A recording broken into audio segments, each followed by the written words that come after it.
Live from multiple locations via the miracle of Skype, it's the LTN Hour. Let's talk NASCAR with your host, Todd Bailing. Co-host, Ed Kaluka. Featuring dangerous Dan Margetta. And Brian Schmidt. LTN is a caller-driven program, and your participation is encouraged by calling 414-421-7901. That's 414-421-7901. Now, the creator and host of the fastest hour in radio, Todd Bailing. I had dirt and dust in my face, and I was watching it on TV. Welcome to the program. Happy Easter, everybody. The special Easter edition, which sounds a whole lot like all the other editions of the program, except there's no race we're going to talk about coming up today. NASCAR has taken the weekend off many times. They would run an Xfinity race on Saturday or a truck race on Friday, but nothing was done this year. It's been a quiet weekend in the world of racing. Glad you could join us. We are talking about last week's first dirt race in over 50 years at Bristol, joined by my three partners, starting with Ed Kaluka of West Bend, Wisconsin. Ed, did you have... Morning. Happy Easter, everyone. Prime Rib Sunday. Hey, that's what we're having. What a coincidence. I guess by all accounts, Ed, it was a pretty successful event, even with all the problems. I thought it was. The dirt was a little problem as far as the dust. Not like tracks we see around Illinois and Wisconsin, but let Brian talk about that. And speaking of which, our two short track chasing specialists, beginning with Dan Margetta, who actually is back from Illinois by just a couple of hours right now, huh? Yeah, we didn't get enough dirt with the Cup deal at Bristol. We decided to go hang out with the World Outlaw Late Model crowd. Saw some of our dirt buddies down at Farmer City Raceway in the middle of Illinois and got back around 2 a.m. Pretty good show, eh, Brian? Yes, it was. And you were pretty happy with the whole thing down there? Was it worth that long drive? Oh, definitely. Yes. If you see the end of that feature event, it definitely is. I didn't notice that it was televised anywhere on the internet, so... Dirt Vision, it was a typical World Racing Group through the World of Outlaws, so Dirt Vision had it. All right, so we're going to discuss the pros and cons. I thought there were a lot of pros with the event. The having something a little different was what it was all about, and I think just for that reason alone, it was a success. Now, they had several things they had to deal with, the biggest of which, of course, was the fact that it just poured and poured until it was flooded outside of the track anyway. They had to postpone the race till Monday. I remember back when Kyle Petty once said, to me, the best thing they could do with Bristol is fill it up with water and make it a fishing pond. Remember that? Yes, we do. And that's where we were headed last week, Sunday. There was a lot of water on the outside of that racetrack, but I'll be darned. I thought for sure it was going to be just a mud fest, and it was a pretty decent racing surface, but we certainly got a chance to check out that surface because there was not only the 250-lap Cup race, we had a 250. We had a 150 before that for a grand total of 400 laps of racing on dirt. It's almost unheard of, isn't it, you dirt track specialists? Yeah, it is, and I mean, I think they did a pretty good job. If you watched a little bit of pre-race that they did on Sunday beforehand, Regan Smith was up there, and he had the screwdriver in his hand. A lot of people see that. That's what dirt drivers do. And he showed with how many ever inches of rain they had, he couldn't get that screwdriver completely stuck in there. Well, that's what allowed us to race on Monday. It was the fact that they had the track hard enough so that when it did rain, it didn't soak into the ground. I mean, if all that rain would have soaked in the ground and that track would have been open like your garden in your yard, you wouldn't be able to race on there for a week because that water would soak all the way down and go all the way down to the concrete.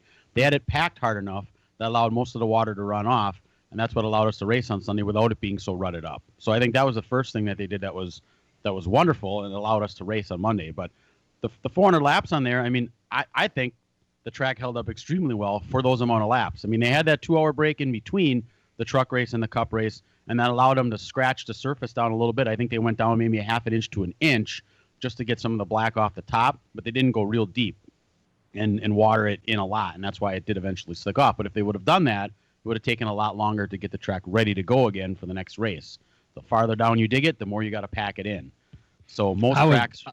I was Go ahead, Ed. disappointed. I was disappointed because I thought I was really hoping, which almost happened, for a surprise winner to be in the chase from the dirt track. No kidding. And we almost had it, too. Yeah. What a fantastic job by Daniel Suarez, a guy with just no dirt experience whatsoever, and in a car that we didn't really know very much about, except he was one of the better back markers. Is that a fair assessment, do you guys think? Yeah, I think he's there. I mean, there's the opportunity there to do something. It surprised me he did anything on dirt because when they interviewed him or they talked to him in the race, I don't know what I'm doing, he says, but he's up here leading the race. And he's leading. What cost him the win? Was that a late caution that cost him the win? In other There words, was a late caution, yeah. Yeah. he was leading at the time before the caution and had enough tire, enough rubber, enough gas to go to the end. I thought that here we go, we're gonna make it. Yeah. No yellows. And then it came down to the green-white checker, and now if I'm Denny Hamlin and I'm in second place, and I know Joey Logano would run over anybody to win a race. I don't care who you are, he's gonna move you. He's just gonna make it hard on you. It shocked me that Hamlin didn't run him hard into turn one. He went to the outside and tried to make that work.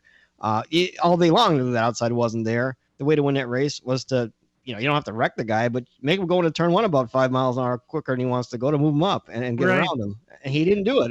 It shocked the heck out of me that he didn't do that. Not just you, but a lot of people. I mean, the guys on TV were expecting a slam bang finish. In fact, didn't something come across the radio to Hamlin to try and motivate him? Remember, he's the most aggressive guy out there. Hint, hint. Yeah, you're going to have to get into him a little bit. But Hamlin, he had some issues a while back, some mental issues that he had to go and see a psychiatrist for, didn't he? To get his head out of his ass, because the guy just can't, when it comes down to it, he just doesn't have what it takes. Drivers have memories like elephants, right? They never forget. Joey Logano hurt Denny Hamlin at California that time. Oh, that's right. I mean, come on.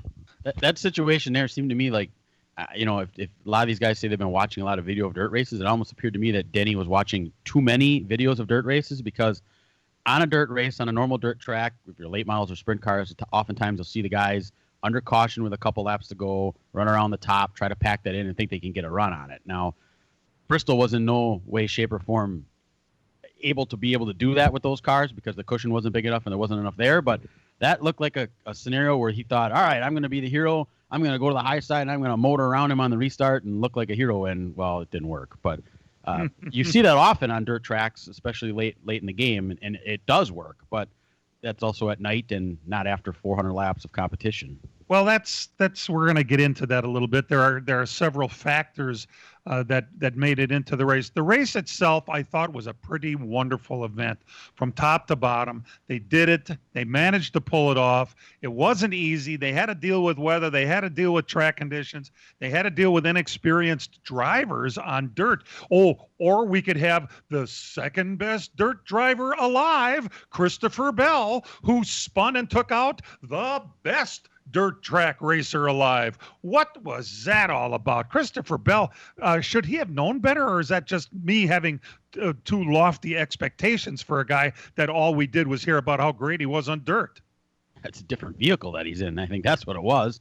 You know, I mean, he's racing there. He thinks he's in a sprint car or a midget, and they stick a lot better than a 3,500 pound or 3,500 I don't know. Kyle car. Larson had something to say about it. He wasn't happy. Good job, Bell. Yeah, it was pretty funny listening to that, because, oh my God. And again, what we expected out of Kyle Larson, we got to see from the back to the front. My goodness, he is so amazing on dirt. I really hoped he had been around for the end of that race, but I'm pretty sure I'm not the only one that hoped that, because most of our listening audience, more than likely, that is playing fantasy race leagues, had the 5 car in their team. Am I right?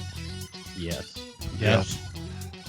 We're going to take some calls, and we've got some tickets to give away today. We'll tell you about it when we come back. It's a red, white, and blue weekend of family fun as Road America hosts the NASCAR Cup Series July 1st through the 4th in Elkhart Lake, Wisconsin. 4 huge days of stock cars featuring the NASCAR Cup, Henry 180 Xfinity, and Trans Am Series. Camp on site and catch every lap. Enjoy fan activities including autograph sessions and free family fun zone. And free admission for youth 16 and under. Get your printed home tickets today before they sell out at roadamerica.com. That's roadamerica.com. Come for the experience, stay for the race. Road America, your national park of speed. From racing engines to street engines, long blocks to turnkey packages, or complete custom engines, just ask and Wagner Automotive can fill your needs. All backed by many years of racing experience. These years of experience have provided reliability and performance that customers need to win races. Wagner's has been building championship winning engines for top teams from NASCAR to short tracks in your backyard. This expertise has carried over to street engines they supply to top custom car builders. The Wagner Company in the heart of Wisconsin is outfitted with the state-of-the-art machinery necessary to design, manufacture, build, and test custom engines and their accessory parts. Dyno services are independently available for anyone needed to test their engine. Wagner's Company can also provide you or your company with production CNC machining or welding services. All your questions and requests are handled personally by Casey Wagner. Just give us a call at 920-394-3557 or visit our website at wagnerautomotive.com. The NASCAR Xfinity Series They get physical for the lead at Martinsville. at Martinsville Speedway. Turn number 3, up and out of the groove. Scraping the wall is Jeff Burton. For 250 laps of door-to-door action. It's a log jam. 3 wide right now. Justin Allgaier threading the needle on J.J. Yaley. Now Yaley's going to get hammered from behind. It's the Cookout 250. Coverage starts at 6:30 this coming Friday night on Milwaukee's home for NASCAR, the Big 920 and Big920.com. You may have heard me mention that we've got some tickets to give away today. To 2 random callers are going to get tickets to any 2021 event at Dells Raceway Park, which includes the Icebreaker coming up 2 weeks from today. The racing season starts in the state of Wisconsin, believe it or not. And so we will have tickets for that or any other event at Dells Raceway Park. If you should be so inclined to want to be have your name thrown in the hat, we begin with Greg from far away Milwaukee on line 1. Greg, let's talk NASCAR. Yes, good morning and happy Easter, guys. Happy Easter. I have a couple of comments I'd like you to react to. First of all, I thought the overselling of the Bristol race by Clint Boyer, I'm getting a little tired of that laughing and announcing continually throughout the show. I think it really takes away from the racing aspect of it. It's more of a comic show. Secondly, I'd like to just mention that I thought that the lack of green lap pit stops late in the race took away from the excitement of the race. When the leader got out in front, that was it pretty much throughout the whole race. And if there would have been some tire changes late in the race, which could have scrambled the field a little bit, it would have made it a little bit more interesting. So that's all I have to say, and thanks for listening. Okay, thanks, Greg. Brian, I'm going to let you go to that. They really can't have live pit stops, can they? No, not really, and that's really not what that's not really the dirt racing thing. We don't do that in dirt racing. Live pit stops aren't part of it. And that's usually you don't have the tire wear for it. So I mean, I don't know, and I don't know. Maybe Ed would know better. I mean, if somebody would have changed tires, they had the last 50 laps, or if somebody would have changed tires with 5 to go, I don't know if it would have made that big of a difference. No. Do you, Ed? No. Yeah. Okay. No. I think they were concerned about coming off the dirt onto the concrete pit road, that and just what kind of issues that would make, and people having to get off and on. And there's more of a safety thing too, as well, I think. Yeah, and not to mention, you have dirt tires on concrete. If you would have had a live pit stop and the guy drops the clutch to take off and he's on concrete with a dirt tire, that probably wouldn't have ended well either. He probably would have broke some parts. And and things like that. So, and they didn't have their pit crews there. Yeah, there were no pit crews. Well, I mean, they would have had to bring them. But the point is, that's really not how they do it in dirt racing. Yeah, it's true. It was kind of hard to unseat the leader in that race. Not a lot of battling for the lead. But I have to say, Logano did a pretty darn good job getting around Daniel Suarez for the lead. And we got a chance to see some other guys moving up at the end. How about Ricky Stenhouse, who everyone expected to do well because he's a dirt track racer, but he didn't show up until the very end. And the way he was going, 10 more laps, it might have been a different story. Agree? Probably. He was great. I love watching Larson come through the field. I'm glad they made him start in the back. Yeah. Yeah, and as far as Boyer, I'm not tired of him. I think he's all right. I like the dynamic with him and Jeff Gordon lately. I think I'd rather watch a race that's not super just. Yeah. I mean, I don't. It shouldn't be a clown show either, but I don't think it should be so serious that it's not some fun. I like watching a race like I'm watching with a bunch of friends in a bar watching TV and discussing things in that way, and it's kind of the way they're trying to go. Right. And especially with the dirt stuff, with Boyer's background of owning a team and racing dirt back in the day, I mean. He provided a lot of nuts and bolts, I think, throughout the whole weekend last weekend that if you had anybody other than him in there that doesn't have the background, wouldn't be able to tell the folks that don't know much about dirt racing. I mean, he was able to explain a lot of it, and basically everything from what I heard was accurate. He wasn't fluffing a lot of stuff. He actually gave good facts and a lot of good information about what was going on. The laughing part, I think, is what was, that might get a little old. Hey, it's not as bad as listening to Joey Logano announce an Xfinity race because it's constantly through the race, even though I thought he brought a lot to the table, had a lot of good things to say, but that over the top laughing and constant laughing. Gee whiz, give it a break. It's not that funny. Let's talk to Paul in Racine, waiting on line 2. Paul, welcome to the program. Happy Easter, everybody. I hope you guys have a blessed day. A couple things. Number one, my heart sank when Kyle Larson got taken out. To Ed's point, it was fun watching him come up through the field, and I dare say he would have really put on a show had he been able to complete it. Number two, I was very surprised that Tony Stewart didn't come out of retirement to run this race. I mean, the normal roadblocks for a driver to do that, I think, would have been somewhat minimized in his case because he's the car owner. And I would have thought he would have relished the opportunity to do it. Perhaps it shows you how much done he is with NASCAR and how preoccupied he is with his racing series and with his recent engagement. Clint Boyer also said he would have liked to have raced. Jeff Gordon said he would have loved to have been in it. All guys that have extensive dirt backgrounds. It was for the Cup Series and the guys that are racing in it. Remember, they wouldn't let Stewart run that road course race or something. That thing. Plus, I don't think he's very happy they didn't run at Eldora. Yeah, he's the one that took it out of contention. And that kind of leads into another point too that I think he might be a little miffed because, when you look at it, this I think was a great idea. And the other point I wanted to make is I was surprised in a pleasant way that they re-upped right away. I think one thing that NASCAR needs to understand is that, this is something that they've got to continue. I think for years IndyCar has always talked about how they have the best drivers because they go on so many diverse tracks throughout the course of a season. Now I think NASCAR can claim the same thing, but it's one thing to do it as a gimmick, but then you've got to, and I don't think it's a gimmick. I think they need to add more. I was trying to think of other tracks that they might be able to do it. And I don't think Stewart gets enough credit for this as well, because he was the guy who, if I'm not mistaken, helped bring NASCAR back to the dirt with the trucks at Eldora, right? Yes, he was. Yes, correct. And I know I'm looking. I want to go to this race. I want to see a race on dirt in the Cup Series. I do want to see it. Thanks for the call. We appreciate it, Paul. And LTN returns. Hang in there. As a growing manufacturing company, we needed security solutions. We chose Bonafide because of the services they offer, pricing, and trusted reputation. But it's their outstanding service and support that convinced us we made the right choice with Bonafide.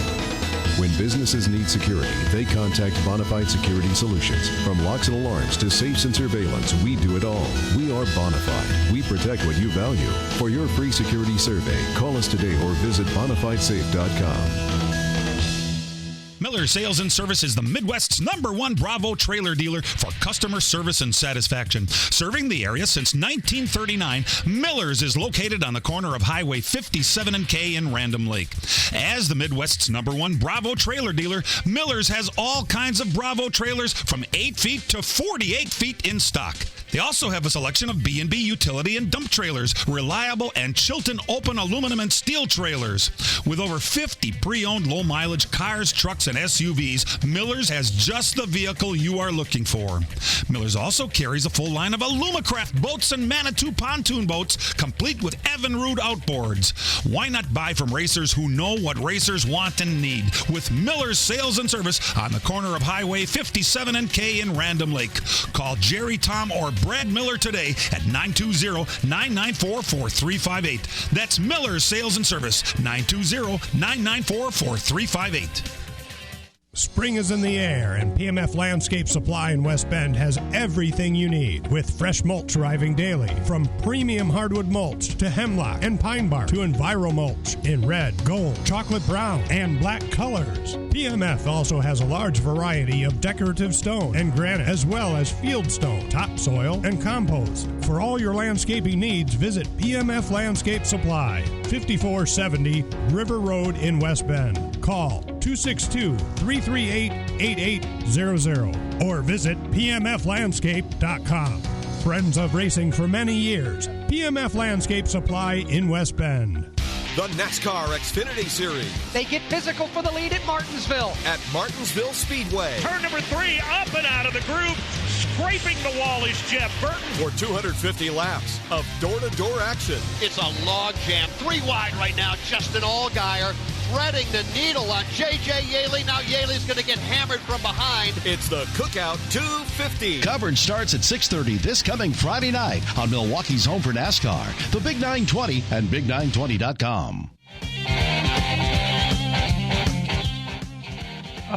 So the event itself was fun, but there were some issues. The track dried pretty quickly, because part of it because they had a 150-lap truck race before. The weight of the cars produced a lot of problems with the track, that divots and holes all over the place, and dust. Do we have dust or what? It resulted in single file restarts. There were visibility concerns not only for the drivers, but for the fans and the TV cameras. You couldn't see anything. There have been several suggestions how this all can be fixed. One, and Brian, I don't suppose it's any big surprise, this race should be run at night, and that should take care of a lot of that, right? Oh, yeah, absolutely. I don't know if you can do it in March because it gets awfully chilly in that area. I think it was 32 or 33 degrees on Monday morning when everybody got up after that storm. Mm-hmm. But if you move it to later on in April, you could probably run it at night, and you run, a Friday night truck race and a Saturday night cup race. I think that would help. The way the sun glare was coming off there, that only compounds the problems with the dust because you got the sun coming through there. It gets on their windshields and they can't. The dust sits on there. So I think a lot of those things would be solved with that. And I think that's really why NASCAR wants to do this again another year, is to look at everything and analyze everything they did, take all the suggestions they've gotten from people and do it again and see what happens. Yeah, tweak it and see how it works. Another suggestion. Go ahead. Go ahead, Ed. Glenn Hefner had to cure. Use car manure at Beaver Dam to keep the moisture in the track. Wow. That's some racing.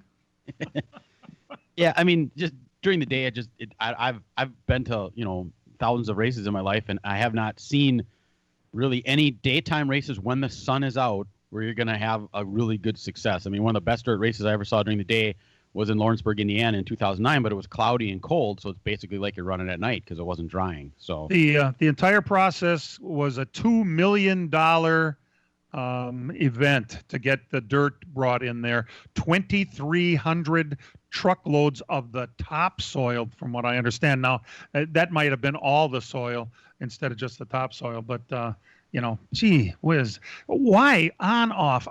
Now we're going to have a race in the fall. It's going to be on the concrete. Then we're going to bring all that dirt and back in and put it back on there for the spring again. Why don't they leave it? I mean, one of the things we're going to have to see, and nobody's going to know the answer to this, the last time they did this in 2000, 2001, after the second event, they analyzed what they had after they took the dirt off again, and they realized that the horrible wear and tear it did to the surface underneath. So, they're going to do it again next year. That's fine and dandy, but we're going to find out when they start taking this stuff off in June and July what kind of damage it did to the surface, and then we're going to see if we're going to do this beyond just next year. I don't know. There was also a suggestion of running this year's car instead of the new gen car on dirt. And it's not a bad idea. They have the cars, right? Oh, yeah. They're going to have plenty of cars to pick from. But one of the other suggestions was to lighten the car also. I suppose that would make some sense. Also, redesign the tire. I thought the tire did pretty good under the circumstances. They changed it so that they pitted every 50 laps, but the tires were not a concern like everyone was afraid. No, and plus, I like Bristol on dirt, but I don't want to get rid of old Bristol either. I mean, I like that place too. That's why I wouldn't want to trade one for the other. Right. Seems like there's a good reason to build a brand new cup track that is a dirt track purpose. It's called Eldora. There you go. It's not, or use an existing facility. The biggest problem with these dirt tracks are they don't have the the amenities that you need for a Cup Series race. I think Bristol's the only one that has like a dedicated media center. Even Knoxville doesn't have that. They use one of the facilities that's part of the fairgrounds.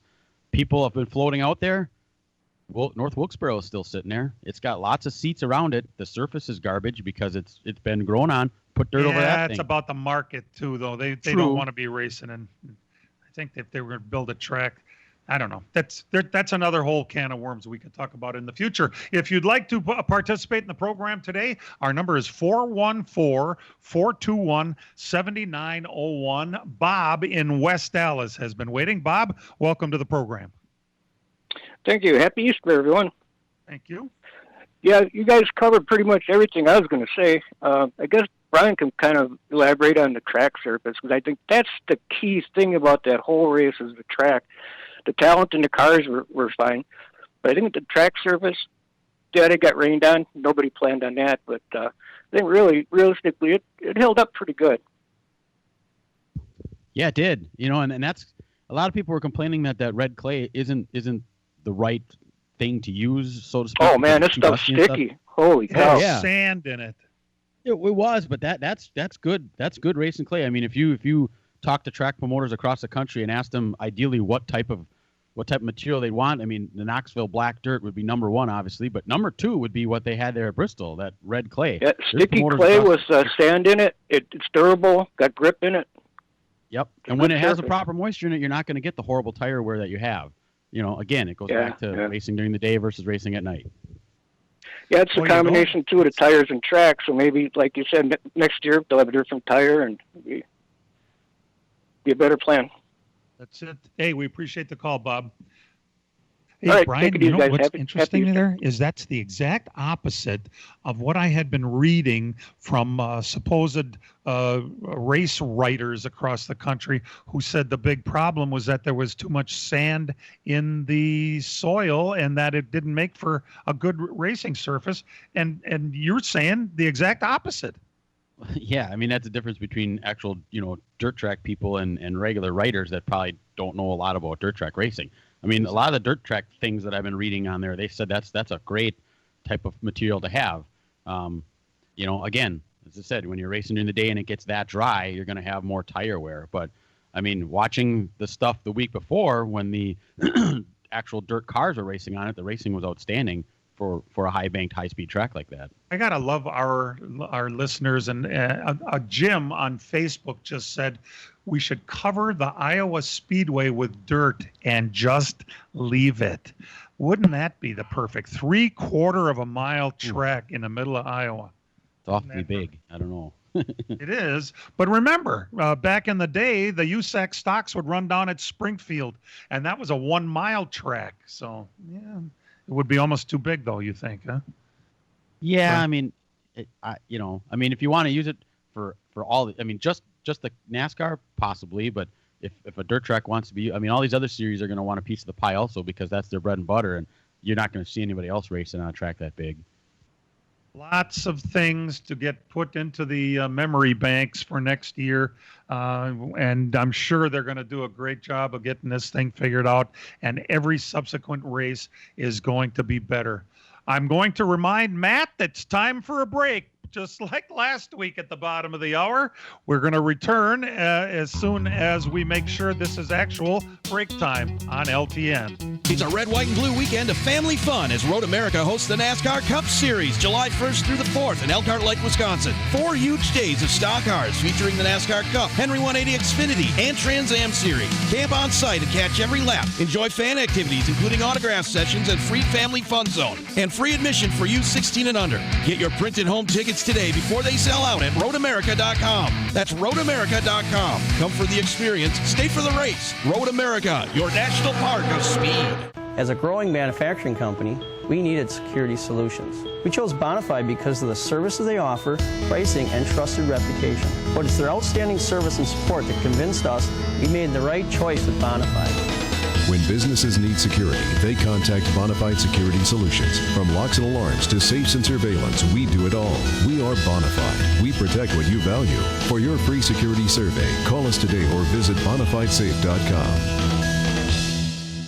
The NASCAR Xfinity Series. They get physical for the lead at Martinsville. At Martinsville Speedway. Turn number 3, up and out of the groove. Scraping the wall is Jeff Burton. For 250 laps of door-to-door action. It's a log jam. 3 wide right now. Justin Allgaier threading the needle on J.J. Yaley. Now Yaley's going to get hammered from behind. It's the Cookout 250. Coverage starts at 6:30 this coming Friday night on Milwaukee's home for NASCAR, the Big 920 and Big920.com.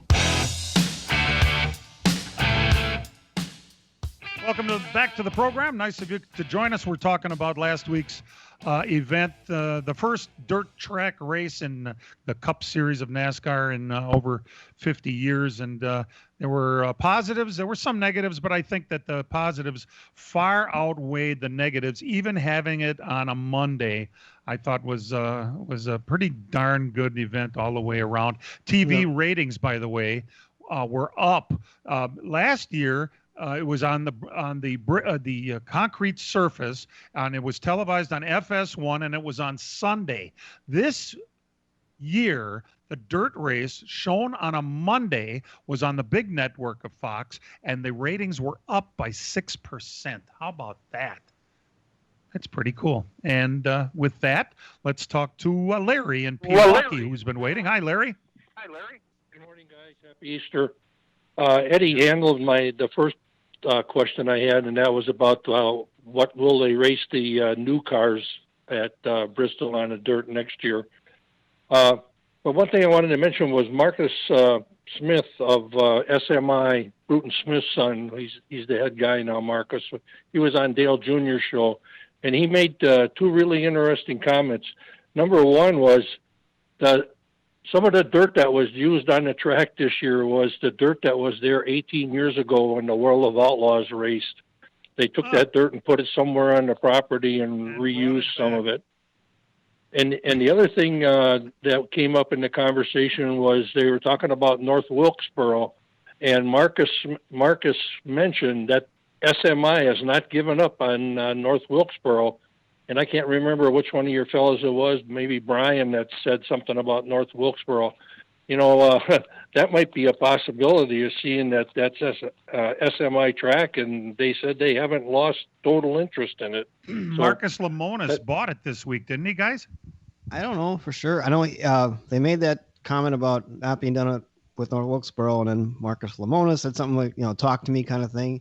On Twitter. I don't know if anything actually went through officially, but it sounds like he was interested in being a part of whatever their plans were for that track. Oh, that would be a neat deal if they made that a permanent dirt track. Yeah, except, it's the reason they got away from North Wilkesboro in the first place is because it's in the middle of nowhere. It's a greater metropolitan Bristol, North Wilkesboro neighborhood. Bristol ain't exactly near any large metropolis cities either, though. So yeah, true. I think one other thing that hurt North Wilkesboro was there was just too many races within that 300-mile geographic area there. That was another part of it. Sure. Very good. Yeah. Yep. Okay, guys, have a great weekend. Appreciate the call. The number again, 414-421-7901. We will give away a pair of tickets to 2 lucky callers today for any event at Dells Raceway Park in the 2021 season. Ed in Lodi, Wisconsin, waiting to talk to us. Hi, Ed. Hey, how's it going? Great. I was wondering, I'm going to that Slinger race with Tony Stewart, whatever. July 10th. SRX sanction it is series. or whatever. Yeah. Mm-hmm. I was wondering what kind of cars are they bringing up for that race? Are they super late models or are they their own Ed, rules? why don't you give them an idea? It's a super late model built by Fury Chassis and Tony Erie Jr. It's the same car that Apple runs, that they'll run there with different bodies. It's got a wing on the back, kind of like the old Dodge Daytonas. But other than that, it's engines. I think they decided on an engine. I'm not sure what brand it was though. Okay. But it's a lot of horsepower, right? High horsepower. More horse, though. Yeah, 675 they're talking. And one other thing, I was wondering, is there going to be any local driver that'll get the racing at? Well, supposedly that's what they said from the beginning. We don't have any idea who it is yet, and that should be determined as the season goes on. I'm not sure the criteria for it either. The original plan was to have 10 cars plus 2 local entries. Right. And I don't know if they're still working that all out. There will be another division racing that night with the SRX cars. You know, their race that should be live on CBS, and then they'll be I think it's a super late race. I'm not 100% sure of that, but I think that's what it's going to be. That'll be going on as well before the SRX race. So you'll have some local drivers will be racing that night as well, and hopefully get some exposure. That'd be kind of cool. Yeah, and they added 2 more drivers. Michael Waltrip and Marco Andretti are the 2 that were added instead of a local. So we don't know. They were supposed to have 12 cars. Maybe they're going to make another one for a local guy. We don't know this yet. Okay, just one last question. I'll hang up. I was wondering if where's a good place to eat in Slinger? There's a lot of places. There's a lot of places. Actually, if you go to the SRX website, Facebook page, or Twitter page, they had a list of a preview thing for Slinger, and they listed a whole bunch of places that help out the racetrack, and that places to go to eat and things like for fish fries and stuff, especially. But it's on the SRX Facebook page, and I saw it on the Twitter page. It was a preview for Slinger. If I can find it, maybe we'll have somebody put it on our site or something. Just Google SRX and see what comes up on there. And thanks for the call, Ed. We appreciate it. You bet. 414-421-7901 if you'd like to participate in the program. Boy, for all the crying about the tires, guys, that tire turned out to be pretty good, especially on a 50-lap run, which is the longest they ran under green. Yeah, absolutely. No problems at all with that. I think it was even more impressive during the Truck Series race where there was very little tire wear. And, those guys put on some good racing with that, too. And I believe it was the exact same tire. So I'd say they had some good results with what they thought with those tires for not even having a lot of testing of it. They didn't really have much time to come in there and test and see what it was going to do. And I think it worked out pretty good. Yeah, I would agree with that wholeheartedly. A couple of news items as we get ready to go into another break. Carl Edwards was on the NASCAR Race Hub program this week. Ed, you were saying he wasn't the only ex-driver on there. They had a few ex-drivers, huh? Yeah, they had him for all week long. They had different drivers on. One with him was that Bobby Labonte said, "I got a modified if you want to make a comeback," and he says, "Maybe." Edwards kind of hinted around he would be available possibly for a road course race. Isn't that what Tony Stewart said? Mm-hmm. I think we've moved on, it looks like. I don't know. In other news, Josh Riome and Mike Wallace, who both had been suspended by NASCAR for making controversial social media posts, were both reinstated. Of course, Mike Wallace, 61 years old. I'm not sure how much sucking up to NASCAR he had to do, but why? If you're 61, do you really intend to race some more? I would have told them to rearrange their priorities. We'll be back right after these. Miller Sales and Service is the Midwest's #1 Bravo trailer dealer for customer service and satisfaction. Serving the area since 1939, Miller's is located on the corner of Highway 57 and K in Random Lake. As the Midwest's #1 Bravo trailer dealer, Miller's has all kinds of Bravo trailers from 8 feet to 48 feet in stock. They also have a selection of B&B utility and dump trailers, reliable and Chilton open aluminum and steel trailers. With over 50 pre-owned low-mileage cars, trucks, and SUVs, Miller's has just the vehicle you are looking for. Miller's also carries a full line of Alumacraft boats and Manitou pontoon boats, complete with Evinrude outboards. Why not buy from racers who know what racers want and need? With Miller's Sales and Service on the corner of Highway 57 and K in Random Lake. Call Jerry, Tom, or Brad Miller today at 920-994-4358. That's Miller's Sales and Service, 920-994-4358.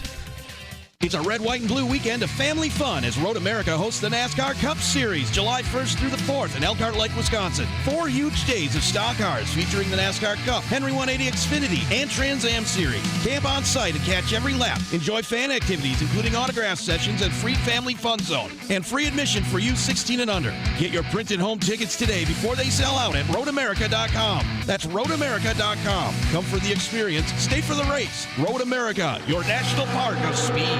Spring is in the air, and PMF Landscape Supply in West Bend has everything you need, with fresh mulch arriving daily, from premium hardwood mulch to hemlock and pine bark to Enviro mulch in red, gold, chocolate brown, and black colors. PMF also has a large variety of decorative stone and granite, as well as field stone, topsoil, and compost. For all your landscaping needs, visit PMF Landscape Supply, 5470 River Road in West Bend. Call 262-338-8800 or visit pmflandscape.com. Friends of racing for many years, PMF Landscape Supply in West Bend. The NASCAR Xfinity Series. They get physical for the lead at Martinsville. At Martinsville Speedway. Turn number 3, up and out of the groove. Scraping the wall is Jeff Burton. For 250 laps of door-to-door action. It's a log jam. 3 wide right now. Justin Allgaier threading the needle on J.J. Yaley. Now Yaley's going to get hammered from behind. It's the Cookout 250. Coverage starts at 6:30 this coming Friday night on Milwaukee's home for NASCAR, the Big 920 and Big920.com. And now the LTN Hour presents Dirt on the Dirt with Brian Schmidt. Yes, this is that time. Lots of dirt racing going on across the country. We're almost in full gear here. I would say within the next 2 weeks, we're going to be racing wide open pretty much everywhere. Start Friday night in Marshalltown, Iowa, the IMCA Frostbusters, which is a big preseason event that they run all across the state of Iowa. A lot of Wisconsin guys go down there. Marshalltown, Iowa was Friday night's event. In the IMCA Modifieds, it was Caden Carter with the win. Lucas Lambrese from up in the Green Bay area, regular at Shawano, he finished 8th. In the IMCA Stock Cars, Dallin Murdy was your winner. And Tim Warner, who was a sport mod driver weekly at Plymouth and all across the area, jumped in a stock car. I believe that's his first stock car race. Finished 4th. And we're talking 60, 70 cars there. So that was a pretty impressive run. Webster City, Iowa, the Hamilton County Speedway, the US MTS Modified Series was there. Terry Phillips picked up the win. Peebly, Missouri, the I-55 Raceway, the NOS Energy Drink World of Outlaw Sprint Cars raced there Friday night. Brad Sweet picked up the win. Scotty Thiel, from up here in Sheboygan, continues running with them off and on. He finished 18th, making the feature. And in Farmer City, Illinois, where we were Friday night, the World of Morton Buildings World of Outlaw Late Models were there. The 13th annual Illini 100, night number 1, the 25-lap, 6,000 to win feature. It was freezing cold out. It had to be, I think it was 40 degrees when we walked out of there. But local favorite Mike Spatola beat the World of Outlaws. Taylor Scheffler was down there. He set fast time of the 46 cars that were there. So the locals really put a whooping on the travelers, that's for sure. And I got to give Taylor Scheffler a shout out because his heat that night was the most stacked heat of the night. There were probably about 4 or 5 or 6 outlaw regulars in that heat. He started on the pole. He won the race, held him off. It wasn't like a drive away easy deal either. He had to hold off Darrell Lanigan and a couple other guys. Brandon Shepard was in that race. Good for him picking up that one. That was pretty cool to see. Yes, it was. The UMP Modifieds were also the undercard there. They had preliminary features there. Kyle Hammer and Tyler Nicely were your preliminary feature winners Friday night. Last night, New Richmond, Wisconsin, Cedar Lake Speedway gets the award for the first track to open in the state of Wisconsin this year. They had their season opener in the late models. Jake Tim was your winner. The USRA Limited late models was Joe Provenzino, and the modifieds was Shane Sobrowski.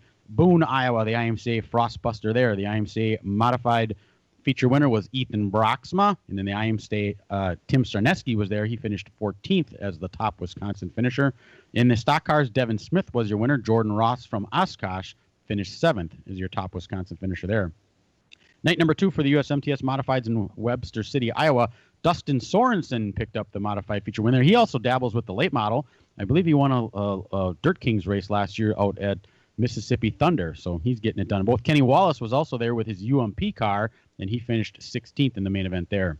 Lawrenceburg, Indiana, the AMSOIL USAC National Sprint Car Series opened up their Midwestern part of the season. Brady Bacon was your winner. Attica, Ohio, the All-Star Circuit of Champions opened up their season for the sprint cars. Justin Peck was your winner. Bill Baylog, we're going to be following him all year because he's going to make a run at the All-Star Circuit of Champions Championship this year. He finished 15th in the season opening main event there. Peevely, Missouri, night number 2 for the World of Outlaws sprint cars. Brad Sweet completed the sweep. Sweet with the sweep. Say that 10 times fast. He got the win. Scotty Thiel again made the feature and finished 17th. The UMP Modifieds were the undercard there, and the ageless wonder Kenny Schrader picked up the feature win at, I believe that's his own track. Isn't he part owner of that track? Yes, yeah. Peevely is his track. Right.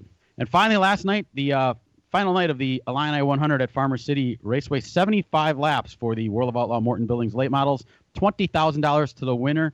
They started 30 cars on that little quarter-mile track. They went 70 laps caution-free. There was not a caution until 5 laps to go when Ricky Thornton Jr., who was making a run at Bobby Pierce, I mean, there's a massive cushion there. He hit the cushion multiple times. He broke his Panhard bar and cost him probably a real good shot at winning that race. That set up a great last 5-lap restart with Cade Dillard, Brandon Shepard, and Bobby Pierce. And Cade Dillard got by Bobby Pierce with about 3 to go. And then coming to the white flag, Bobby Pierce just set the crowd on its feet. I mean, it was a jam-packed crowd, and Bobby Pierce from Illinois, the Illinois folks loved it. It's almost like you're at a Packer game the way the crowd was. Bobby Pierce got around him on the last lap to pick up the $20,000 to win feature. Dan, that was a thrilling one. Illinois never disappoints, does it? No, a real good race that way, and a great finish. And it's funny, the crowd, because Pierce is probably the guy that wins most from the Illinois guys. So all during the qualifying and the heat races, you got a mixture of boos and cheers. But when it's up against the Outlaw guys, man, everybody from that state was behind Bobby Pierce. And when he threw that slider and coming to the white flag, that place lit up, man. People were screaming and jumping. It felt like real normal racing again, being a part of a big event like that. And good to see him pick up the win. His first Outlaw win. Yeah, and believe it or not, Bobby Pierce has over 100 feature wins across his career, but that's the first time he won with the World of Outlaws. That was impressive. The UMP Modifieds ran their $2,500 to win undercard, and Tyler Nicely was the winner of that one. So that is all your results for this week. Well, there aren't a lot of results from the World of Asphalt. They ran the Easter Bunny race at Hickory. Former Kowicki program candidate Derek Griffith won it. It was, Dan, what was it, twin 75s? No, they ran, because it didn't happen last year, so they ran last year's 150-lap race on Friday. They ran this year's 150-lap race on Saturday, and Griffith won them both. All right, pretty impressive. The only other news from the world of short track racing from our parts comes from Rockford, Illinois. Speaking of all this love for Illinois, the National Short Track Championships, which have been a staple of super late model racing for many, many years, is not going to be a super late event anymore. It is going to be a Big 8 limited late model race down the line. They just didn't get very many. Bickle retired. Yeah, that's probably part of it. Very strange to not have super lates at the National Short Track Championships, and we're going to have to see just how the crowd reacts to not coming down to see them. But I have to say, last year, Dan, there weren't that many cars that made it, were there? Not a whole lot. I mean, it wasn't a huge field, and that's basically because it's become like 12 cars? No, it was more than that. It was probably about 15, 16, I think. Oh, okay. It used to draw them from all over the place. There used to be, of course, it's the same thing with many tracks. There used to be higher car counts, and they're not what they used to be. But that's the way it goes sometimes. I hadn't seen one of our listeners talks about ageless Red Farmer. Now, if you know, his house got hit by a tornado last week. Guess he got in a car destroyed and came back and won. I'm not sure where it was, but somebody said he'd come back and win after his home and car getting destroyed in a tornado. Cool. So Isn't he about your age, Ed? I think he's older than Ed. Yeah. Talladega Short Track. He's in his 80s. Oh, yeah, he's in his 80s. All He races right. at the Talladega Short Track weekly, the dirt track right outside of the Talladega Speedway, so I would assume that's probably where he went. All right, as we head for a break, I want everybody to know you can go to the Slinger Speedway website, which is slingersuperspeedway.com. Check on the red tab for SRX race, and it'll tell you about hotels and restaurants and all that sort of thing on the tab, and we'll be right back. From racing engines to street engines, long blocks to turnkey packages, or complete custom engines, just ask and Wagner Automotive can fill your needs. All backed by many years of racing experience. These years of experience have provided reliability and performance that customers need to win races. Wagner's has been building championship-winning engines for top teams from NASCAR to short tracks in your backyard. This expertise has carried over to street engines they supply to top custom car builders. The Wagner Company, in the heart of Wisconsin, is outfitted with the state-of-the-art machinery necessary to design, manufacture, build, and test custom engines and their accessory parts. Dyno services are independently available for anyone needed to test their engine. Wagner's Company can also provide you or your company with production CNC machining or welding services. All your questions and requests are handled personally by Casey Wagner. Just give us a call at 920-394-3557 or visit our website at WagnerAutomotive.com. It's a red, white, and blue weekend of family fun as Road America hosts the NASCAR Cup Series July 1st through the 4th in Elkhart Lake, Wisconsin. 4 huge days of stock cars featuring the NASCAR Cup, Henry 180 Xfinity, and Trans Am Series. Camp on site and catch every lap. Enjoy fan activities including autograph sessions and free family fun zone. And free admission for you 16 and under. Get your printed home tickets today before they sell out at RoadAmerica.com. That's RoadAmerica.com. Come for the experience. Stay for the race. Road America, your national park of speed.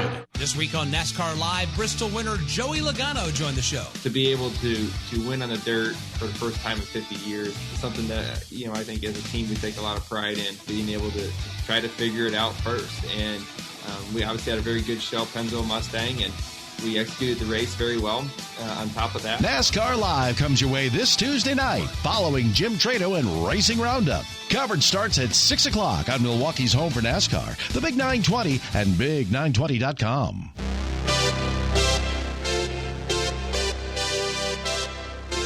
Yeah, NASCAR jumped right back into dirt track racing last week, and it was a pretty much of a success the way everybody is talking.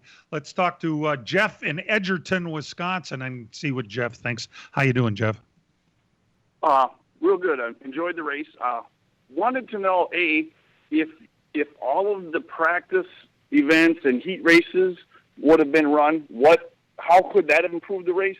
And then the other question is to the dirt race duel, would that have been a good value for ticket prices, given the fact that so much of the racing was washed out? How would that, just, the cost of the ticket versus what we could have seen had the weather cooperated?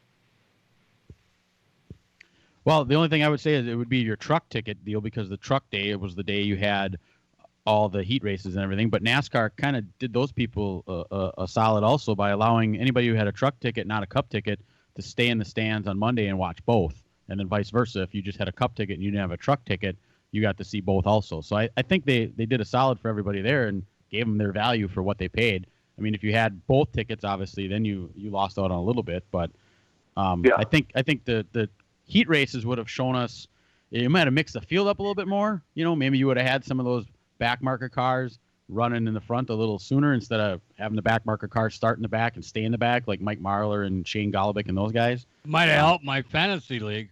Yeah. Kyle Larson might not have been in a wreck. I don't know. Well, no, he still would have had to start in the back anyway. But yeah, I don't know. So I hope I hope that answers. Thanks, guys. I appreciate it. You bet, Jeff. Thanks for the call. And let's see Richard in Madison waiting. Hi, Richard. Welcome. Hi, how you doing?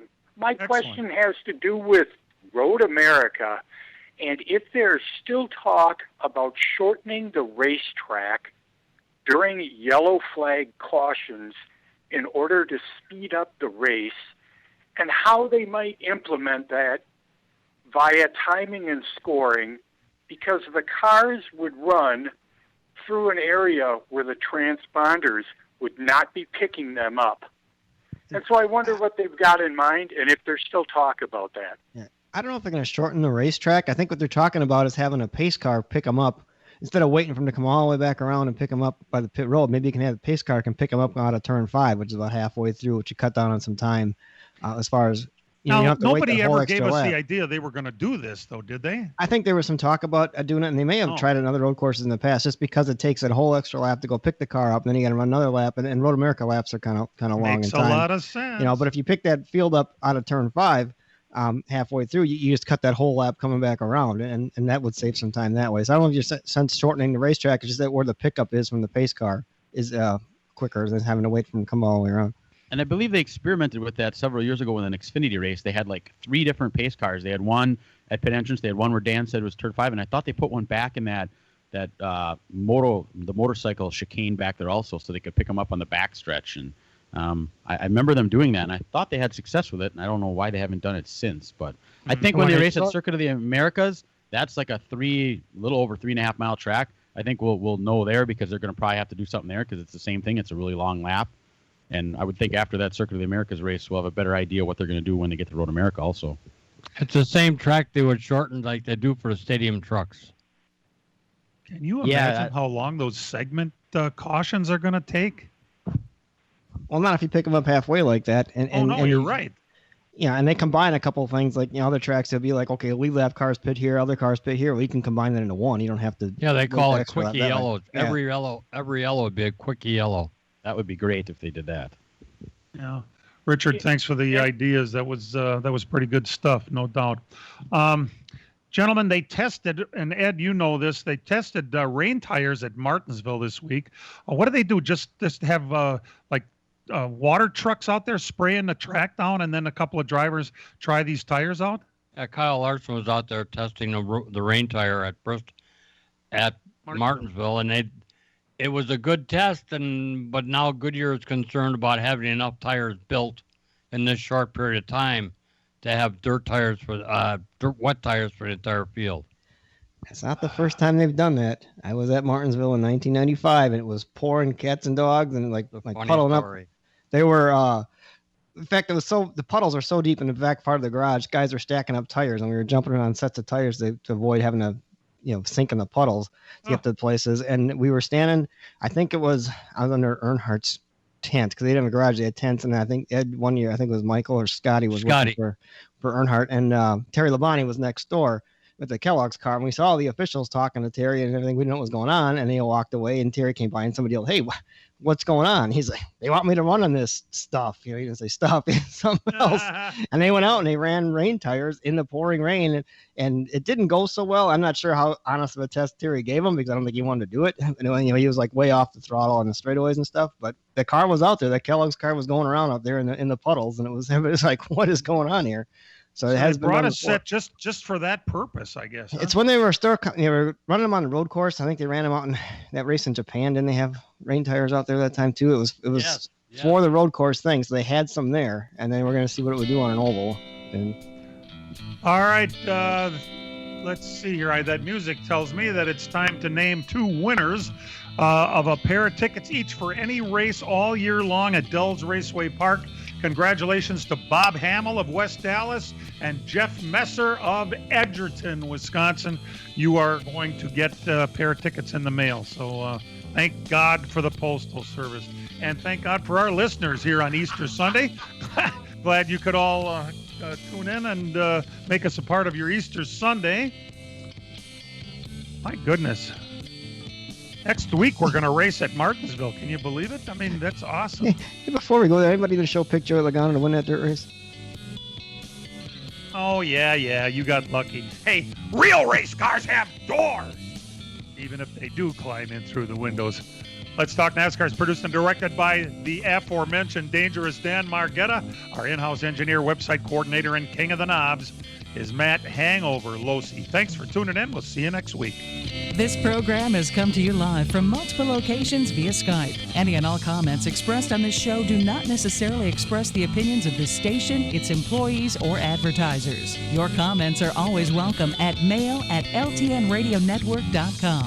Find us at facebook.com/LTN Radio Network. And thank you for your support since 1985. Tune in again next Sunday morning at 10 a.m. Central Time for the LTN Hour on the LTN Radio Network.